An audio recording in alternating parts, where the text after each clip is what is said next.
தமிழ்நாட்டில் பரவலாக மின்கட்டணம் கூடுதலாக விதிக்கப்பட்டிருப்பதாக பொதுமக்களிடத்திலே கடந்த சில நாட்களாக புகார் எழுந்து வருகிறது.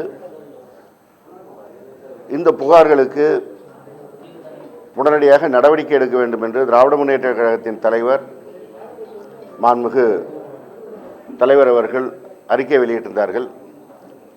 அதற்கு பதிலளித்த தமிழ்நாடு மின்துறை மற்றும் சட்டத்துறை அமைச்சர் நிர்மல்குமார் அவர்கள் அளித்திருக்க பதில் கேட்ட கேள்விக்கான பதிலாக இல்லாமல் வழக்கம்போல் திசை திருப்புகிற செயலைத்தான் செய்து கொண்டிருக்கிறார்.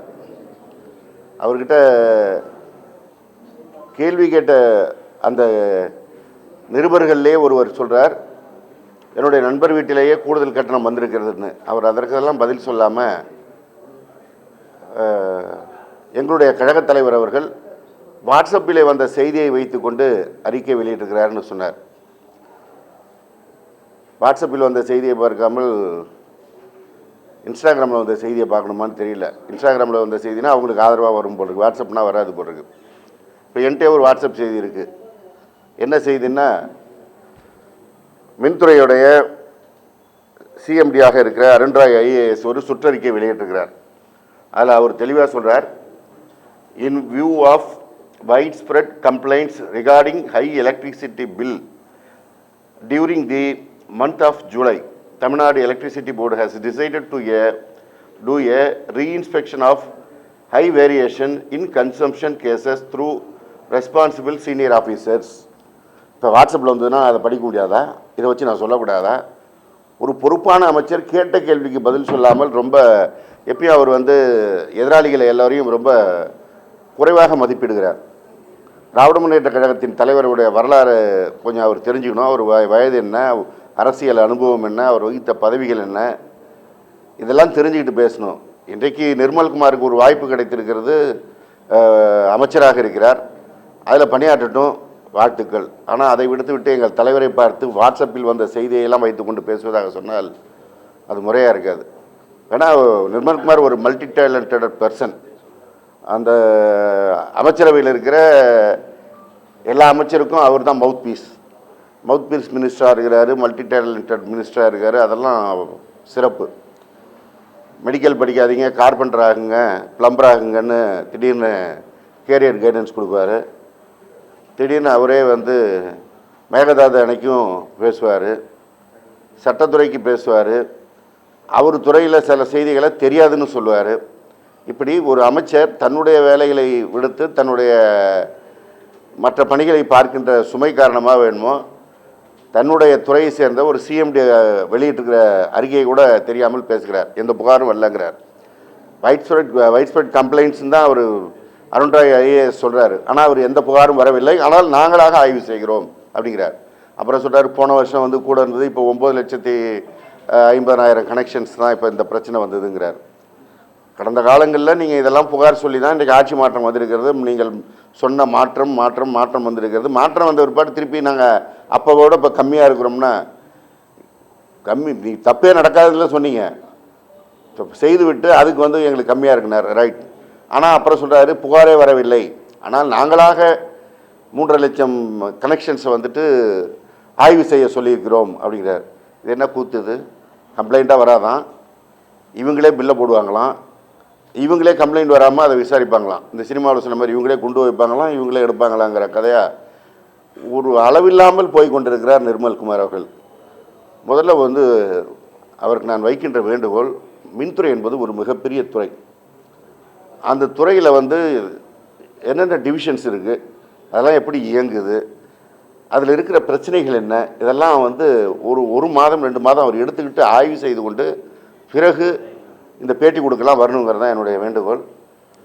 அவர் ஆட்சி அமைந்த அன்று இந்த பதவியை அவர் ஏற்ற நாள்லேருந்தே பார்த்திங்கன்னா பேட்டி கொடுத்துக்கிட்டே இருக்கார். கரண்ட்டு கட்டுக்கு காரணம் என்னன்னு நாடே போராடுது அப்படின்னு கேட்டால் ஒவ்வொரு நாளும் ஒரு காரணத்தை சொன்னார். ஒரு நாள் அந்த துறையில் இருக்கிற அதிகாரிகளே சதித்து செய்கிறார்கள்னார்.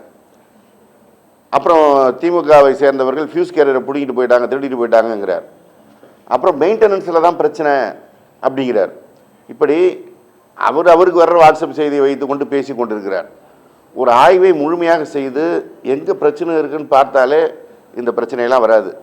திராவிட முன்னேற்ற கழக ஆட்சி 5 ஆண்டு காலத்தில் எழாத மின்தட்டுப்பாடு பிரச்சனை இந்த ஆட்சி அமைந்த இந்த குறுகிய நாட்களில் ஏற்படுகிறது என்றால் அதில் கவனம் செலுத்த வேண்டிய அவர் நிர்மல்குமார் கவனம் செலுத்தாமல் இருக்கிறார் என்கிற காரணத்தினால்தான் இப்படி இருக்கிறது. எனவே மற்றவர்களுக்கு அறிவுரை சொல்வது, ஏகடியம் பேசுவது, நக்கல் பேசுவது, நையாண்டி பேசுவதை விட்டு ஆக்கப்பூர்வமாக அவர் செயல்பட்டால் முறையாக இருக்கும். ஏன்னா மக்களுக்கு மிக அத்தியாவசியமான துறைகளில் மின்துறையும் ஒன்று. ஒவ்வொரு நிமிடமும் கரண்ட் இல்லைன்னா அதனால் வர்ற பிரச்சனையில் பாதிக்கப்படுகிறவர்கள் சொல்கிறார்கள். 2 நாட்களுக்கு முன் கோவை பகுதிக்கு நான் சென்று இருந்தேன். அங்கே தொழில் செய்யக்கூடியவர்கள்லாம் சொல்கிறாங்க, தொழிலுக்குலாம் இது வரைக்கும் நாங்கள் பவர் கட் பார்த்ததில் இப்போ வந்துட்டு பார்க்குறோம், எப்போ போகுது எப்போ வருதுன்னு தெரியல அப்படிங்கிறாங்க. முதல்ல இதெல்லாம் அவர் போய் பார்த்து மற்றவருடைய பிரச்சனையை ஆய்வுக் கூட்டங்கள் நடத்தி தெரிந்து கொண்டு நடவடிக்கை எடுத்தால் நலமாக இருக்கும். எனவே முன்னுக்கு முன் வேணாக அவரே பேசுகிறது, கம்ப்ளைண்ட் வரலங்கிறது, கம்ப்ளைண்ட் வந்ததை மறைக்கிறது, இதெல்லாம் தேவையில்லை. இதை ஒளிவு மறைவில்லாமல் சிஎம்டி கொடுத்த அறிக்கையை வைத்தே அவர் சொல்லலாம், சிஎம்டி அப்படி அறிக்கை கொடுத்துருக்கிறார், எங்களுக்கு கம்ப்ளைண்ட் வந்ததுனால தான் அவர் சிஎம்டி வந்துட்டு ஒரு அறிக்கை கொடுத்துருக்காரு, அதனால் நாங்கள் ஆய்வு செய்கிறோன்னு சொல்லலாம். இதை மறைத்து பேசி அவர்கள் என்ன சாதிக்க போகிறார்கள் என்று தெரியவில்லை. ஒட்டுமொத்தமாக இந்த ஆட்சி எல்லாவற்றையும் மறைத்து திரை போட்டு விட்டு நடத்தி விடலாம் என்று நினைக்கிறார்கள். அதில் ஒரு பகுதி தான் இது. முதலமைச்சர் எவ்வழியோ அமைச்சர்கள் அவ்வழியே. அவர் எதற்கும் வாய் திறப்பது கிடையாது, பதில் சொல்வது கிடையாது. பொதுமக்களுடைய அன்றாட பிரச்சனைகள், அவசியமாக தீர்க்கப்பட வேண்டிய பிரச்சனைகள்னு பலதும் இன்றைக்கு பிரச்சனையாக தான் இருக்குது. ஒரு ஆட்சி அமைந்து 6 மாத காலத்திற்கு அவங்கள விமர்சனம் செய்யக்கூடாதுன்னு இவங்க சொல்கிறாங்க, நாங்களும் செய்யலை. ஆனால் ஒவ்வொரு நாளும் பாதிக்கின்ற பிரச்சனைகளை விமர்சனம் செய்யாமல் வேடிக்கை பார்த்து கொண்டு இருக்க முடியாது. ஏன்னா நாங்களும் ஒரு ரெஸ்பான்சிபிள் அப்போசிஷன் பார்ட்டி, எங்களுக்குமான கடமை இருக்கிறது. எங்களுக்கும் மக்கள் வாக்களித்து நாங்களும் குறிப்பிடத்தக்க அளவிலான சட்டமன்ற உறுப்பினர்களோடு இருக்கிறோம். எங்கள் தொகுதியை சேர்ந்தவர் மாத்திரமல்ல, ஒட்டுமொத்தமாக திராவிட முன்னேற்ற வாக்களித்து தமிழ்நாட்டு மக்களுக்கு குரல் கொடுக்க வேண்டிய அவசியம் இருக்கிற காரணத்தினால் எங்களுடைய தலைவர் இந்த மின்சார பிரச்சனைக்கு அறிக்கை விட்டிருக்கிறார். அந்த அறிக்கைக்கு பதிலளிப்பதற்கு முறையான பதில் இருந்தால் பேசட்டும், இல்லைனா விஜய் மாதிரி ஒரு வாய் மூடி மௌனமாக இருந்துவிட்டு போகட்டும். இனி இந்த நக்கல் நையாண்டி அறிக்கைகளை விட வேண்டாம் என்று நிர்மல்குமார் அவர்களுக்கு அன்போடு கேட்டுக்கொள்கிறேன். வேற சார், இந்த ஆட்சி தொடர்ந்ததுலேருந்து திமுக திட்டங்களை தொடர்ந்து பேர் மாற்றிட்டே வராங்க, நிறைய விஷயங்கள் பேர் மாற்றுறாங்க. இப்போ பார்த்தீங்கன்னா போக்குவரத்து துறையிலே அந்த லட்சணை கலர் எல்லாமே அந்த டிவிக்கு வர கொடியிலே இது பண்ணுறாங்க, அந்த பஸ்ஸும் அதே கலர்லேயே கொண்டு வர மாதிரி இருக்காங்க. அது பேர் அதாவது அவங்களால எதுவும் செய்ய முடியல. ஆனால் திராவிட முன்னேற்ற கழகத்தின் ஆட்சியினுடைய சாதனைகள் மக்கள் மனதிலேருந்து இதெல்லாம் பேர் மாற்றினால் அகற்றிடலாம் அவர் நினைக்கிறாரு. ஏதோ ஒரு மாற்றம் வேண்டும் என்று ஒரு 35% பேர் வாக்களித்தார்கள். அது கடைசி ஒரு 3 நாளில் ஒரு 10% பேர் ஒரு மனமாற்றத்தால் ஏற்பட்டது தான் இது. அதனால் ஏதோ இவருக்கு ஏகோபித்து 234 தொகுதியும் கையில் கொடுத்து தமிழ்நாட்டையே திருப்பி அந்த பக்கமாக வைக்க சொல்லி சொன்னதான் நினச்சிக்கிட்டு நான் முதல்வன் பேரை மாற்றுறாரு, முதலமைச்சர் காலை உணவு திட்டத்தை பேரை மாற்றுறாரு. அப்போ என்ன தெரியுது, முதலமைச்சர்னாலே கழகத் தலைவர் மாண்புமிகு மு.க. ஸ்டாலின் அவர்கள் பெயர் தான் அவருக்கே ஞாபகம் வருது, விஜய்க்கே. அதனால தான் முதல்வன்கிற பேர்லாம் எடுங்கிறார். தாய்மானவன் திட்டம் அப்படின்னா அவரை தான் ஞாபகம் வருது இவருக்கு, விஜய்க்கு. இப்படி ஒவ்வொரு இடத்திலும் தங்களுடைய இயலாமையை மறைப்பதற்கு திராவிட முன்னேற்ற கழகத்தின் திட்டங்களை மறைத்தால் போதும் அப்படின்னு அவர் நினைக்கிறார். அதே போல் இந்த கலர் மாற்றுறது, பேர் மாற்றுறது, இதன் மூலமாக மக்கள் மனதில் இடம்பெறலான்னு நினச்சா மக்கள் இதற்கு கடும் எதிர்வினை தான் ஆற்றுவாங்க. மக்கள் அமைதியாக இருக்கிறாங்க அப்படின்னு அவர் நினச்சிட்டு இருக்கார். மக்கள் அமைதியாகலாம் இல்லை, அவங்கவுங்க அங்கங்கே மின்சார பிரச்சனைக்கு போராடின மாதிரி ஒவ்வொரு இடத்திலும் இந்த தாவேகாவினர் செய்கின்ற பாலியல் லூட்டிகளுக்கு எதிராக போராடி கொண்டிருக்கிறார்கள். அவர்களுடைய குரலை எழுப்பி கொண்டு தான் இருக்கிறாங்க. அந்தந்த பகுதி நடந்து கொண்டிருக்கிறது. எதிர்கட்சிகள் இந்த 6 மாத காலத்திற்கு இவர்களை சொல்லியிருக்கிறாங்களேன்னு பெரும் போராட்டம் அறிவிக்காமல் இருக்கிறனால இவர் ஏதோ இவருக்கு எதிர்ப்பே இல்லாத போல் நினைத்து கொண்டு இந்த பணியெல்லாம் செய்கிறார். குறிப்பாக இந்த பேருந்துக்கு கலர் மாற்ற போகிறோம், பேருந்துடைய துறையில் இருக்கிற வெப்சைட் கலரை மாற்றுறது, இதெல்லாம் செய்தால் இதெல்லாம் ஒரு நிமிஷத்து வேலை. ஆட்சி மாற்றம் மீண்டும் வருகின்ற பொழுது அப்புறம் இதெல்லாம் மாறதான் போகிறது. மக்கள் மனதில் எதை செய்தால் இடம் பிடிக்கலாம்னு பார்ப்பது தான் ஒரு ஆட்சியாளராக பொதுமக்களால் அமர்த்தப்பட்டவர்களுடைய எண்ணமாக இருக்க வேண்டும். இப்போ எங்கள் தலைவர் கொண்டு வந்திருக்கின்ற திட்டங்கள் காலை உணவு திட்டமாக இருந்தாலும், புதுமை பெண் திட்டம், தமிழ் புதல்வன் திட்டம், மகளிர் உரிமை தொகை திட்டம், இந்த திட்டம்லாம் என்றைக்கு மக்கள் கேட்டாலும் சொல்லுவாங்க இது மாண்புமிகு மு.க. ஸ்டாலின் அவர்கள் கொண்டு வந்த திட்டம்னு. தமிழ்நாட்டுக்கு யார் தமிழ்நாடுன்னு பேர் வைத்ததுன்னா பேரறிஞர் அண்ணா வைத்தார் அப்படின்னு தான் எல்லாரும் சொல்லுவாங்க. இது போன்று இடஒதுக்கீடு பிரச்சனை யார் தமிழ்நாட்டினுடைய இன்றைய முன்னேற்றத்துக்கு காரணமாக தலைவர் கலைஞர் தான் சொல்லுவாங்க. இப்படி செய்து தான் பெயர் எடுக்க வேண்டும், பெயர் மாற்றியோ கலர் மாற்றியோ பெயர் எடுக்க வேண்டும் என்று நினைத்தால் மக்கள் காத்திருப்பார்கள். இன்றைக்கு ஒன்றிய அரசாங்கம் இப்படி தான் 12 ஆண்டு காலமாக தங்களுக்கு எதிராக பெரிய குரல் இல்லை அப்படின்னு நினச்சாங்க. இன்றைக்கு ஒரு பெரிய கடும் பிரளயம் ஏற்பட்டிருக்கிறது. அதுபோல் ஒரு சந்திப்பு சூழலில் தான் விஜயும் சந்திக்க வேண்டிய நிலை வரும்.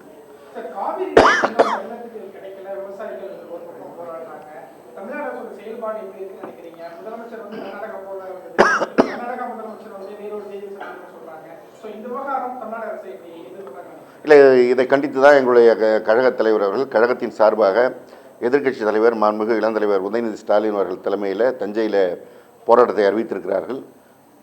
டெல்டா பகுதி விவசாயிகள் மாத்திரமல்ல, ஒட்டுமொத்த தமிழகத்தின் விவசாயிகளுமே இன்றைக்கு வந்து தமிழ்நாடு அரசு அறிவித்த கடன் ரத்து பிரச்சனைகளை பல குழப்பங்களை செய்து அவருடைய எதிர்ப்பை பெற்றிருக்கிறார்கள். காவிரி பிரச்சனையை முறையாக கையாளாமல் இன்றைக்கு தஞ்சை பகுதியே காய்ந்து போய் கிடைக்கிறது, டெல்டா மாவட்டங்கள் காய்ந்து கிடக்கிறது. அதை கண்டித்து தான் இந்த ஆர்ப்பாட்டம் அறிவிக்கப்பட்டிருக்கிறது. இதில் மேகதாது பிரச்சனைக்காக கர்நாடகாவுக்கு பிரதமர் விஜய் போகிறார்னு சொன்னது அவருடைய அமைச்சரவையில் வேளாண் துறை அமைச்சராக இருக்கிறவர் தான் சொன்னார். அப்புறம் கல்வித்துறை அமைச்சர் ராஜ்மோகன் என்ன சொல்கிறாரு, இதையெல்லாம் முதல்வர் முடிவு செய்து முதல்வரே அறிவிக்கத்தான் தான் தெரியும், மற்றவங்க சொல்கிறதெல்லாம் எடுத்துக்க முடியாதுன்னு சொல்கிறார். ஒரு அமைச்சர் சொல்கிறதா இன்னொரு அமைச்சரே சொல்கிறார். இப்போ இன்றைக்கி நம்ம மல்டி டேலண்டட் நிர்மல்குமார் என்ன சொல்லியிருக்கிறாரு, முதல்வர் அலுவலகம் அறிவிக்கும்னு சொல்கிறார். அப்புறம் அவரே சொல்கிறார் இதை நீதிமன்றம் தான் இதை தீர்க்க வேண்டும் என்று சொல்கிறார். நீதிமன்றம் தான் தீர்க்க வேண்டும் என்றால் விஜய் கர்நாடகா போக வேண்டிய அவசியம் என்ன? ஒரு சட்டத்துறை அமைச்சர் நிர்மல்குமாருங்கிற ஒரு வெறும் மின்துறை அமைச்சர் மாத்திரமல்ல, சட்டத்துறை அமைச்சர். அப்போ அவர் சட்டத்துறையில் ஆலோசித்து தான் சொல்லணும் இது நீதிமன்றம் மூலம் தான் தீர்க்க முடியும் என்று. அப்போ அவர் அதை முதலமைச்சர்கிட்ட சொல்லியிருக்கணும்ல, போக வேணான்னு. அடுத்தது நாங்கள் போகிறோம்னு சொல்லலை, அந்த குழு பட்டியல் ஏன் வந்ததுன்னு தெரியலன்னு இவங்களே சொல்கிறாங்க. இந்த ஆட்சி அமைந்ததுலேருந்து எதுவுமே அதிகாரப்பூர்வமாக அறிவிப்பு கிடையாது. தகவல் கிடைத்தது, தாவேகாவுடைய தகவல் கிடைத்ததுன்னு தான் எல்லா தகவலும் வரும். முதலமைச்சர் பதவியேற்ப போகிறார், தகவல் கிடைத்தது. அமைச்சரவை பட்டியலை வழங்கப் போகிறார், தகவல் கிடைத்தது. இப்படி தான் தகவல் கிடைத்தது போல் கர்நாடகா போகிறார் என்று தகவலும் கிடைத்தது. அந்த தகவலையும் அவர்களே இன்னும் உறுதி செய்யலை. ஆனால் அங்கே கர்நாடகாவிலேருந்து அந்த முதலமைச்சர் சிவகுமார் அவர்கள் இப்போ பேட்டி கொடுத்துட்ருக்காரு, விஜய் அவர்கள் இப்பொழுது இங்கே வர வேண்டாம், இங்கே நிலைமை சரியில்லை அப்படின்னு பேட்டி கொடுக்குறார். அப்போ அவர் ஏன் வர வேண்டாம்னு சொல்கிறாரு? இப்போ இவங்க யாரோ கேட்டிருக்கணும், விஜய் அவர்கள் அங்கே வர வேண்டும் என்று கேட்டிருக்க வேண்டும். கேட்டிருந்த காரணத்தினால்தான் அவங்க இப்போ வர வேணான்னு சொன்னோம். இப்போ இதையெல்லாம் மறைச்சி பேச வேண்டிய அவசியம் என்ன? நாங்கள் கூட பரவாயில்ல, அவருடைய கூட்டணியில் இருக்கின்ற கட்சிகளே இது குறித்து கோபத்தை வெளிப்படுத்தியிருக்கிறார்கள். அவருடைய கட்சிக்கு ஆட்சி அமைவதற்கு வெளியிலிருந்து ஆதரவு கொடுத்திருக்கின்ற கட்சிகள், குறிப்பாக இடதுசாரி இயக்கங்களே தங்களுடைய அதிருப்தியை வெளிப்படுத்தியிருக்கிறார்கள் கர்நாடகா போவது குறித்து. ஆனால் இப்போவும் அதில் உண்டா இல்லையா, நடக்குமா நடக்காதா, எதையும் சொல்லாமல் ஒரு கள்ள மௌனம் காக்கிறது இந்த அரசாங்கம். இப்படி அமைதி காப்பதன் மூலமாகவே மக்கள்கிட்ட பிரச்சனை பெருசாக வெடிக்காமல் இருக்கும்னு இவங்க நினச்சிட்டு இருக்காங்க. அமைதியே ஒரு கட்டத்தில் மிகப்பெரிய புரட்சியாக வெடிக்கும். இதை உணராவிட்டால் மிகப்பெரிய ஆபத்து தான் இந்த தாவேக அரசாங்கம் சந்திக்கும்.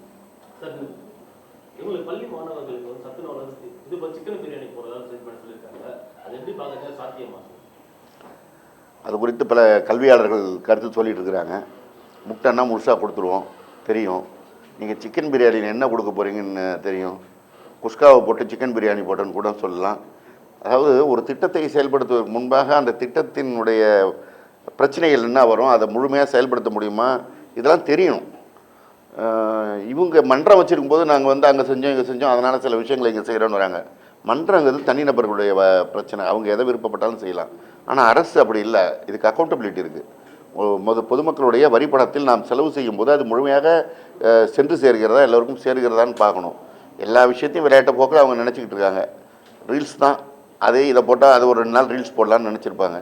பார்ப்போம்.